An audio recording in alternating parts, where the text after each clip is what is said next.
Welcome to the Toronto Maple Leafs Lounge, brought to you by the Hockey Writers. I'm your host, Kevin Armstrong, joined as always by Peter Baracchini and Alex Hobson. We write about everyone's favorite team to love or hate, your Toronto Maple Leafs. And you know what? They haven't been on the ice in quite a while now, but there's still lots to write and lots to talk about, and it's pretty amazing how much is still out there. Guys, I need to start though the show with an apology. This one is I got to do it. It hurts, but I've got to do it. Back in December, I wrote an article that said the Maple Leafs were right to pass on Corey Perry.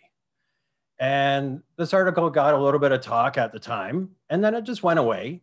And as the season went on, I didn't really think much of it. I wasn't sitting there going, oh, I wish we had got Corey Perry on the Maple Leafs, whatever.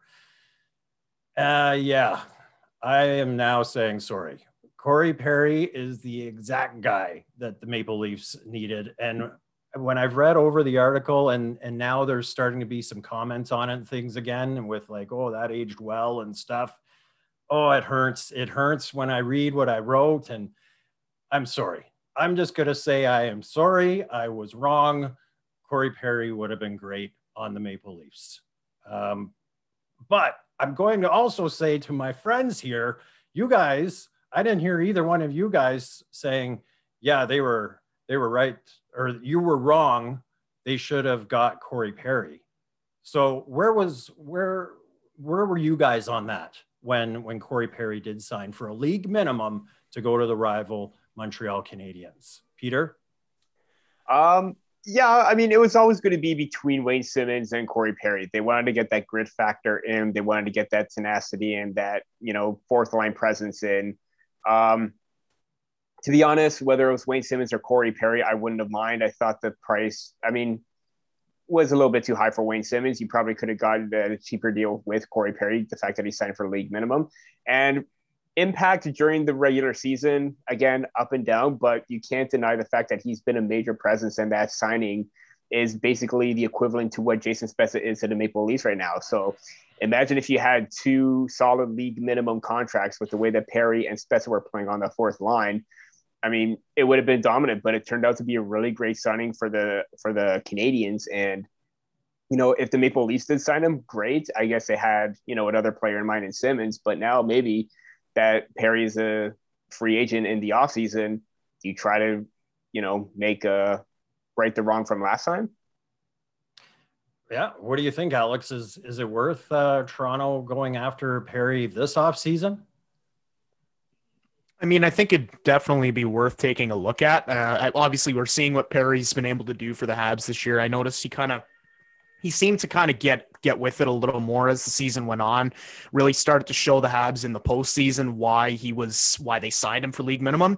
Now, as for looking back at the offseason when Perry originally signed with the Habs and the Leafs signed Simmonds, I think that's really a hindsight thing. Honestly, if the Leafs had swapped positions here and Wayne Simmonds was doing what he's doing for the Habs in the playoffs right now and Corey Perry kind of fizzled out in Toronto, then we'd probably be saying, oh, we should have signed Wayne Simmonds. But here we are saying maybe it would have been smarter to sign Corey Perry. It's really a hindsight thing. I think the Leafs and the Habs both got the guys that they wanted, especially since Simmonds was down to signing with either Toronto or Montreal. They play the same style of game. They were both cost effective, and one worked out and one didn't really. So it's just a hindsight thing. It is what it is at this point. He's doing great in Montreal. You love to see that. I wouldn't mind if the Leafs took a flyer on him in the offseason, but if we're looking back to last offseason, is what it is. Yeah, and I've said this to a few friends, and they're like, don't beat yourself up. You put your opinion out there, and these are things that are going to come back sometimes. And I was wrong. I did have a headline in this article for my conclusion that said, enjoy Perry in Montreal. So you could look at that if you're a Montreal fan and go, this guy's a great writer. He hit it out of the park in this article. But I will apologize. Corey Perry is a fantastic player and would have looked great in the blue and white. Speaking of the blue and white, and we usually save our social media for later on in the show, but I've got to kick off this segment with showing my favorite social media meme this week. It's Homer for Simpson. those on our podcast, it's Homer when he goes back into the bushes, and it says, let's go blue and white. And then it's got Homer with a Leaf shirt on. And then when he comes back out, it's a Lightning shirt. That's kind of how I'm feeling. I've been trying to be a Montreal, I've thought about it. Sometimes when those were horrible calls against Vegas, I was in the back of my head saying, come on, Montreal, like you guys got to work through this. Like, you start cheering for the underdog a little bit, but I cannot cheer for the Montreal Canadiens. I just can't. Peter, I know you've got a lot of family that is Montreal. Are you going to be cheering for the Montreal Canadiens? Can Leaf fans really cheer for the Montreal Canadiens in this final? That is a really tough question. I really don't know. And a lot of people are saying, would the Habs fans or other teams cheer for the Maple Leafs if they were in the same spot? I mean, I don't know. I really don't. I know my family's still, sending me, jabs at me because of what happened and how things have gone for them going to the Cup Finals. Like, great for them. I mean, 28 years in the making since 1993 to get back to that spot. So it's a really great outcome and a great feat for them. But in order to cheer for them, I mean, a lot of people are saying, hey, I would bet against the Habs the first 3 rounds. I'm going to go for them in the Stanley Cup final. It's possible, but against the Tampa Bay Lightning, this is the best of the best. They're this defending Stanley Cup champs for a reason. So I'm going for Tampa Bay because on paper, then again, I went with on paper the last 3 times, but Tampa Bay is, again, they got there for a reason with the all-star lineup that they have. It wouldn't surprise me if Montreal gives them a really good fight based on what happened in the last 3 series, but I'm sorry, I'm not going for Montreal, but if they do win, congrats. Alex, can you get behind Montreal in this whole push for bringing the cup back to Canada? Can you get behind that and cheer for Montreal? No, I can't do it. I sound like a weak hockey fan and a weak man in saying that, but I cannot bring myself to cheer for Montreal. And I bet our treasured Habs writers and Blaine and Treg and Ryan, who's going to be covering the Stanley Cup final at the Bell Center, I bet you they would say the exact same thing if the Leafs were in this position and the Leafs were the only hope of bringing the cup back to Canada. Having said that, I'm past the point where I'll be super upset if the Habs win the cup, because at this point, if you're a hockey fan, how can you not have any sort of respect for the run the Habs have gone? Honestly, like when you look at the start of the playoffs and the Leafs were up against the Habs in the first round, and every single Sportsnet analyst, even Eric Engels, who covers the Habs, had the Leafs winning. Every single one of them. And the Habs defied all those odds. They went and they swept Winnipeg, and then they took Vegas to 6 games and won. And it's just, at this point, Montreal, every single time a media outlet or a fan or anybody gives them any sort of adversity and says, no, they're going to get curb stomped this time, they're not going to win, they go ahead and they defy that narrative and they win anyways. So at this point, if the Habs do end up pulling it off, I'll have respect for them. I'll give them kudos because no one expected them to be here. But as a Leafs fan at heart, I can't do it. I can't cheer for Montreal. It's just not how I was raised. So I hear you. I've been trying. I've thought about it. I've had moments where I've been like, wait, did I just cheer for Montreal there? But I can't. I can't. Okay. All right. Let's move on. We're going to put in a reminder here that if you're liking what you're hearing, liking what you're watching, maybe you are anti-Montreal as well. So you're on board with the last 3 minutes of talk. Make sure you like and subscribe this YouTube channel and to our podcast on iHeartRadio as well. And follow us on all the favorite social media platforms. And head on over to thehockeywriters.com where you can go to Maple Leafs pass on Corey Perry, and you can rub that in to the wounds as well that are wide open for me right now. Okay, so there was a little bit of talk in Toronto with some actual movement going on and not just talk about what could be, what should have been. And coaching changes have occurred. Alex, what's your thoughts on the Kraken going for the Maple Leafs assistant? a longtime assistant coach, you could say, as their first coach? I mean, I respect it. At the same time, I'm not entirely sure that I understand it, just because Dave Hakstol was a great coach at the University of North Dakota. And I think that's the reason that he found an NHL head coaching job without having to make that pit stop in the AHL. But he didn't really lead the Flyers to too much success while he was there. I think he led them to 2 first-round exits, and he missed the playoffs one year. And when he was with the Leafs, I would say he was okay, but the Leafs penalty kill throughout the past 2 years that they had him, it's kind of been hovering around the 20th in the league mark. So I don't necessarily think Hakstol is the worst coach in the world, but at the same time, I'm not sure he would have been my pick if I'm Ron Francis been making that call. So if it works out for them, great. I mean, obviously we've seen what expansion teams have been able to do in the past. You often get a team full of guys who are just willing to go out there and prove their old teams wrong. And maybe that'll apply to Hakstol too. He'll want to prove the Leafs that they shouldn't have let him go as an assistant coach, or prove to the Flyers that they should not have let him go as a head coach. I think you might still see some success there from Hakstol, but if I was Ron Francis, he probably would not have been my first choice. Who would have been your first choice, Alex? I think at the time I probably would have gone with Gerard Gallant, and that only kind of has to do sort of with the fact, I guess, that he did the same thing in Vegas. But I've always liked Gallant as a coach, and I'm not entirely sure why he keeps getting shown the door, because to me it seemed like he's had success everywhere he's been, Florida, Vegas, and then now it's looking like it's potentially the New York Rangers. So he would have been my pick if I were the GM there, but I'm just a fan, so who knows. Peter, I know you like Gallant as well. Would that have been your pick, and were you surprised with where the Kraken went on this one? Yeah, very surprised given how nothing against Hakstol.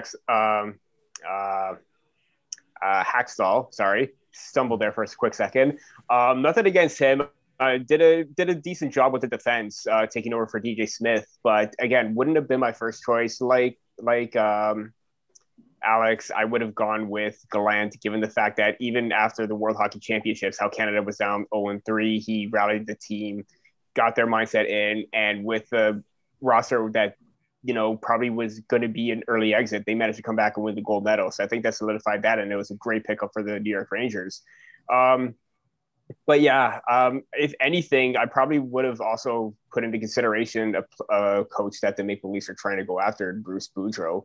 Now that, Hakstol is gone, Boudreau is still on the open market. Are the Maple Leafs going to add him to fill his place? Or if he was still available, could have been a really good contending option for the Kraken, given how much of a success he's had in the past. I mean, he's had a career 635 points winning percentage, and he's got over 500 wins.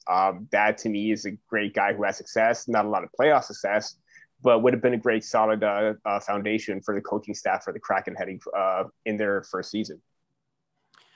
So another move, and these are things that we don't realize as observers, and even covering this team, all the different moving parts behind a team that makes that final roster that goes out there and tries to win games. Ryan Hardy has been hired on as I want to make sure I get the title, Senior Director of Minor League Operations. Ryan Hardy had been the general manager of the Chicago Steel of the USHL for the last 3 years. He's scouted for the Boston Bruins. So he's been around for a while, but we don't know a whole lot about this guy. Peter, you were always around the workings of the minor leagues and seeing the players as they come up. What do you know of Ryan Hardy, and is that a good pickup for the Leafs? This is an excellent pickup for the Maple Leafs. Given how much the USHL has grown into a really solid development league for prospects heading into the NHL draft, Ryan Hardy has done a phenomenal job evaluating and selecting the talent for 16, 17, 18-year-olds. I mean, just this year, the Chicago Steel won the championship for the USHL, and Sean Farrell had 101 points. Matthew Coronado, who's up for the NHL draft, had 85. Josh Donas, an overager, 70 points. Adam Fantilli, who's supposed to be a top 3 pick in 2023, he had a tremendous rookie season with 36 points. Ryan Hardy knows how to evaluate the talent and develop the team and get the best out of all the players that he's got. And the fact that he's going to be heading the general manager position of both the Growlers and the Marlies, they're in a really great spot. And given already the deep prospect pool that the Maple Leafs have, they're in a really great spot. And it can't go any higher than just hiring Ryan Hardy right now. So I'm not sure how much you know of him, Alex, but the background is on this as well is that Dubas has created this position.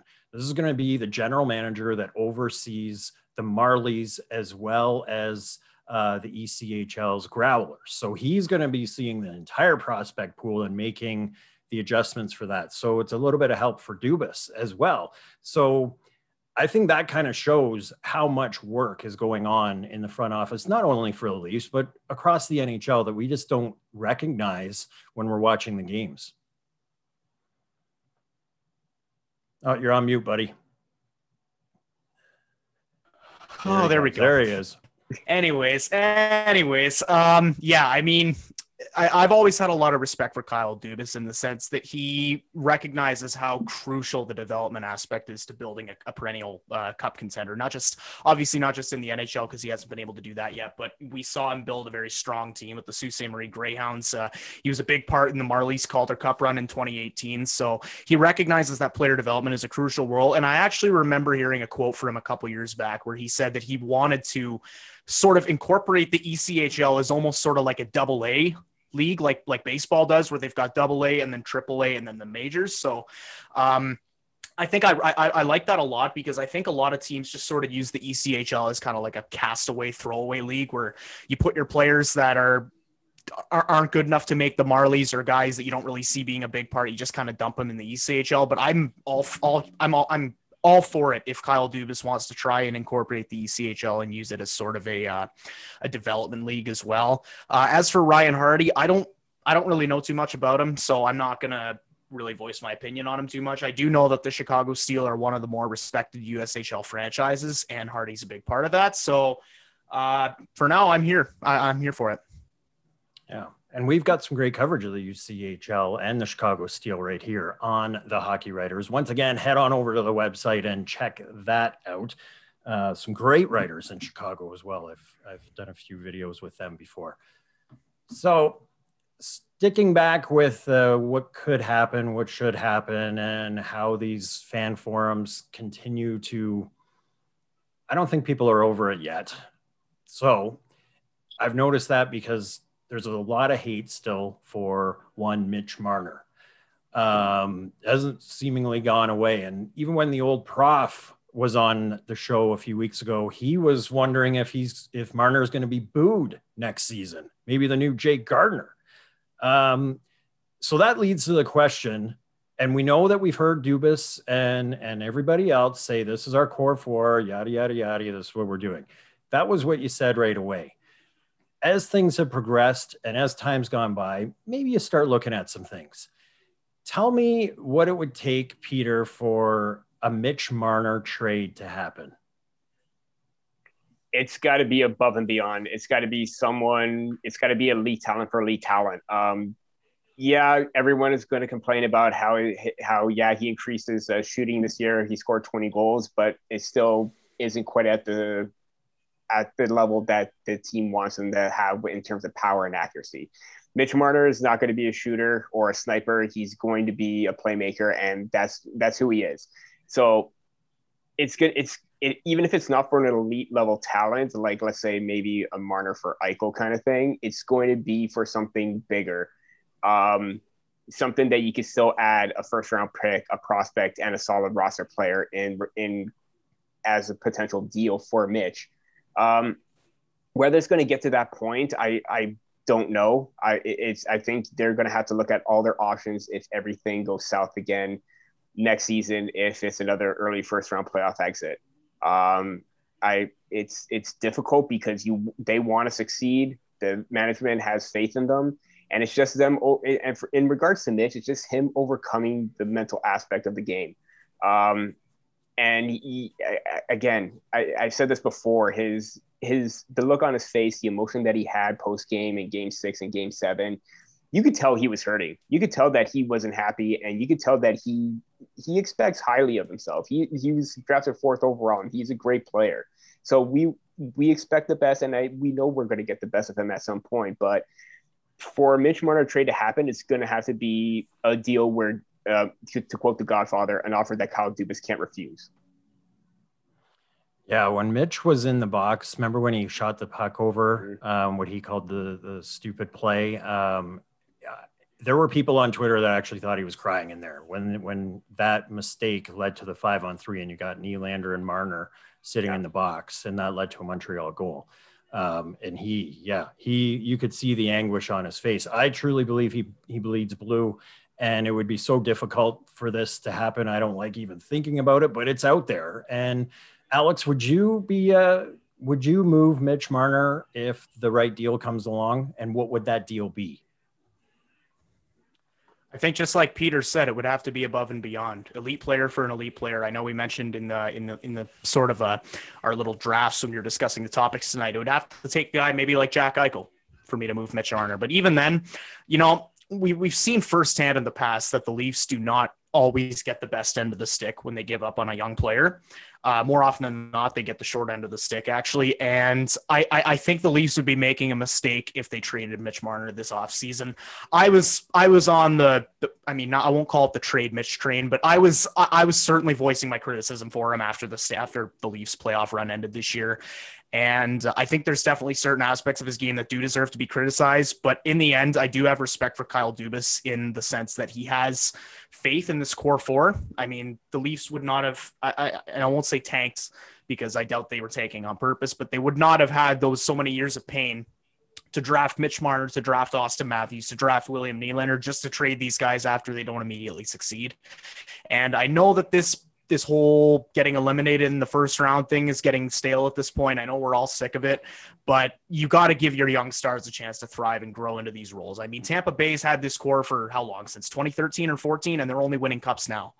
Granted, their losses back then weren't as embarrassing as the Leafs, but the Leafs always find a way to make it embarrassing, and that's not necessarily on the core. So ultimately, in the end, I would say you got to trust your guys, and you got to give them a chance to mature and grow into better players, and give Mitch a chance to figure out his mental issues on the ice. I wonder if I cursed it, because the Marner that's right behind my head there, that was the last edition. I'd been waiting, and that one's his rookie year. It's got the 100-year patch on the side too. Yeah, so it's his rookie jersey. I'm proud that I finally found it. And I'm like, did I just curse it? And I can drop this off in donation or what? Because that can happen sometimes with Kevin. If you want to talk about cursing, I ordered a John Tavares jersey that showed up my door 5 hours before game 1. So it was your fault. I don't think anyone cursed the team quite like me. Yes. And the worst part is that when it showed up, I said, it looks like this might be a sign. And then I was like, wait, no, that's not the sign that's not what I meant by a sign. So if anyone's talking about curses, I think I might be the one responsible for this year. So that puts my Austin Matthews. I was just about to say that puts my Austin Matthews, Tim Hortons stick to shame. Yeah, we bought them at the same time.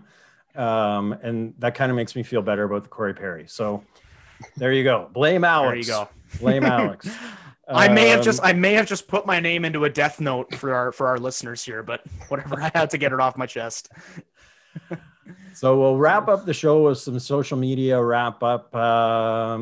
Alex, I think you had a couple that you wanted to throw out there. So what do you got for us? I did. So I've got one funny one and one serious one. So I'll get the funny one out of the way first. Kevin, kind of relates to the one that you pulled up earlier on in the show. This comes from @_Marlanderthews on Twitter, and he tweets #Canada's team. Lo and behold, Tampa Bay Lightning. Blue and white. Yeah, exactly. It's the blue and white. That's just not the right one. And then the second one, this actually comes from a Habs fan on Twitter at Caulfield Habs 2, and he actually made a very good point. He said, Matthews, 1 goal. Marner, 0 goals. Ehlers, 0 goals. Connor, 1 goal. Wheeler, 0 goals. Dubois, 0 goals. Stone, 0 goals. Pacioretty, 1 goal. Misfit line, 1 goal. This is not a coincidence. Besides Willie Nylander, Montreal has shut down every single star they faced. So I think while we can sit here and gripe all we want about how Matthews and Marner didn't show up, obviously they should have come and done a better job, but I think it's worth pointing out that there's a trend here. As much as they haven't shown up and as much as the Leafs stars didn't get the job done, Montreal's been playing an elite shutdown game on every team's big stars. So I just felt like that was worth mentioning. Peter, you've been talking about a story on that one too. So what have you been lining up on that with the way that they're shutting down the big stars on the opposition? Yeah. So I've been writing about a few things that the Maple Leafs can learn from the Montreal Canadiens. To come up with that idea or to learn from it, no other perfect example than the Montreal Canadiens and how they got to this point. And yeah, the fact that Alex brought that tweet up, they were able to shut down all the top tier players, the Maple Leafs, the Jets, the Vegas Golden Knights and Pacioretty, Stone, Carlson, Marchessault, everybody. It says a lot to their defensive mindset and how they were able to transition quickly to offense. They got the speed, and throughout the whole entire series or throughout the whole entire playoffs, sports has been showing rush chances, and Montreal has had a significant advantage in rush chances every single game compared to their opponent, where they're able to clog up the neutral zone, hone in on the puck carrier, break it up, and then quickly transition, and they have bodies going the other way for an odd man rush. It speaks volume, and we saw that quite a bit with turnovers. I mean, there was a Cole Caulfield goal a couple times going 5-hole and later, and then going top glove in Game 6. Too many to count, really. And another perfect example is, the Maple Leafs power play in Game 1. They created a turnover. Paul Byron goes the other way, and he has that highlight reel goal on Jack Campbell. It's a testament to how they're able to use something that's a strength, defense, and then quickly turn it into offense despite not having any solid star player or elite level talent. They got great players in Suzuki and Kotkaniemi and Caulfield, but they don't have an elite player like the three teams that they just dismantled. So I hope you just recorded all that because you just wrote your article. It's already written down. Oh, there we go. Already written down. Already good. And you just read it for us. So here's an Audible book. We're now doing that too. We're reading books for everybody. We'll wrap up the show here today with one tweet I saw from Todd Battis, a national reporter. He said, "Dear Tampa, we're taking your cup, then we're coming for your baseball team. Love, Montreal." Well, oof. Yeah. That's a about that. Shot below the belt. There was talk of the Rays moving up north, so yeah. Mm-hmm. I don't know where that stands now, but we're not allowed to switch this into a baseball talk as much as sometimes it can go there, especially when Forbesy's on. But there's a man behind the curtain that would turn us off right away, I think, if baseball happens. So with that, we are going to wrap the show up before we get ripped off the air. We'll be back next week because there'll always be something to talk about with this team. And Peter will even read you his article. And Alex, maybe we'll see story more time of the cottage life. Yeah, story time. Okay. Thanks so much for joining Probably us. Probably the nicest backdrop I've had so far. Yeah, it is. Sorry. Yeah. We won't talk about those other backdrops at all. I know. That's the show for tonight. Thanks so much for joining us. Thanks for subscribing and liking and following us on all your social media platforms. We really appreciate it. And we're going to have some more great content for you as this off season rolls along. Thanks again. And we'll see you next time on the Maple Leafs Lounge.